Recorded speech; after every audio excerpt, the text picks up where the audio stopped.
Solo Leveling season 2 खत्म हो चुका है एंड इस सीजन के खत्म होने के बाद हमारे सामने कई सारे क्वेश्चन आते हैं कि क्या इस एनिमे की एडेप्टेशन अच्छी थी, क्या इसकी एनिमेशन अच्छी थी, क्या इसकी जो पेसिंग थी स्टोरी की वो अच्छी थी, या फिर क्या ये एनिमे अच्छा था। सो वेल इन सारे क्वेश्चन का आंसर आता है हाँ, ये एनिमे अच्छा था, इसकी पेसिंग सही थी एंड इवन इस एनिमे ने पूरे एनिमे वर्ल्ड को डोमिनेट किया था जब तक ये रिलीज हो रहा था। तो इस एपिसोड 13 के साथ सीजन 2 ऑफिशियली खत्म होता है। फील बैड फॉर दैट, क्योंकि अब मेरे व्यूज नहीं आएंगे, क्योंकि मेरे व्यूज सारे के सारे सोलो लेवलिंग पे ही आ रहे थे एंड अब मैं काइजू नंबर 8 को मिल कर रहा हूँ, उसको लेके मैंने कई सारी वीडियो बनाई है, उसे तुम डिस्क्रिप्शन में जाके चेक कर सकते हो। लेकिन हमारा मेन टॉपिक है आज सोलो लेवलिंग सीजन 2 का एक रिव्यू देना।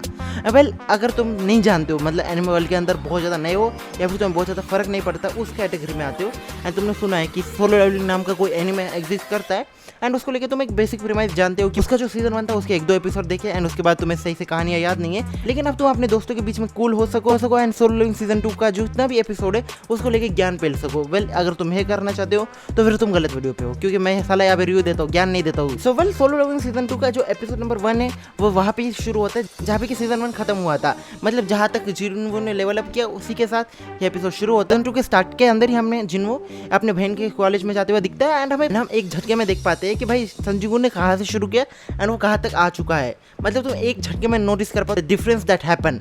एंड उसके बाद अपने को एक अनइम्पॉर्टेंट सीन देखने को मिलता है, एक डंजन रेड जहाँ पे कि वो आई सेल्फ के साथ फाइट करता है। वो स्टार्टिंग में यूजलेस फील होता है, लेकिन बाद में यू अंडरस्टैंड कि भाई यहाँ पे उसने क्या कर दिया, उसको एक पावरफुल शैडो मिला एंड आफ्टर दैट वो अगेन बाकी जगह पे जाता है एंड ऐसी कहानी चलती है। वेल इसके जो शुरुआत के जो एपिसोड थे उसके अंदर की जो एनिमेशन क्वालिटी थी वो बहुत ज़्यादा लो थी, मतलब in comparison of episode 11, 12 and 13। उसके बाद जो इसने जंप लिया एनिमेशन क्वालिटी के अंदर एपिसोड नंबर 11 से, that was freaking crazy. And after that अपने को जो एनिमेशन देखने को मिली जो एपिसोड नंबर 11 to 13 वाली वो बहुत अच्छी है, लेकिन स्टिल मैं मेरे पर्सनल ओपिनियन के अंदर मैं चाहूँगा कि इसकी जो एनिमेशन है वो और ज़्यादा अच्छी हो। तो इस चीज़ पर भड़कने की ज़रूरत नहीं है, हम सब जानते हैं कि सोलो लेवलिंग की कहानी बिल्कुल भी अच्छी नहीं है। मतलब कई जगहों पे ठीक ठाक है, लेकिन इसका जो स्ट्रॉन्ग एस्पेक्ट है वो इसकी कहानी नहीं आती बल्कि इसका एक्शन आता है एंड इस चीज़ के लिए A1 प्रोडक्शन ने इसकी एनिमेशन क्वालिटी और अच्छी करनी चाहिए। अभी जो एनिमेशन क्वालिटी है वो अच्छी है, लेकिन इससे भी ज़्यादा बेटर क्वालिटी नीडेड है सोलो लेवलिंग के लिए।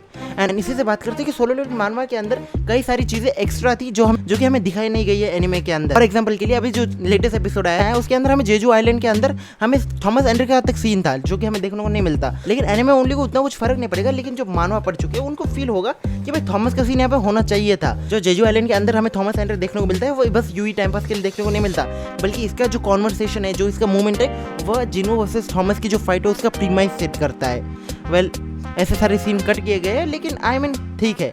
एंड उसके अलावा जो जेजू आइलैंड तक पहुंचने के लिए इन्होंने जिस स्पीड से भाई सीन कट करते गए हैं ना, उस वजह से जेजू आइलैंड की जो फील थी वो भी कहीं हद तक डाउन हो गई है। वेल ये सारे मेरे ओपिनियन है, क्योंकि मैंने मानवा पढ़ ली है। अगर तुम भाई एनिमे ओनली हो तुम्हें कुछ फील नहीं हुआ, you will definitely enjoy. And I also like so many thing about Solo Leveling, बस उसकी जो मानवा की सीन थी वो थोड़ा ज़्यादा इंपैक्टफुल होती। एंड देखो सोलो लेवलिंग के अंदर पहले से ही कहानियाँ नहीं होती और तुम और कहानी कम कर रहे हो, सो दैट्स द थिंग।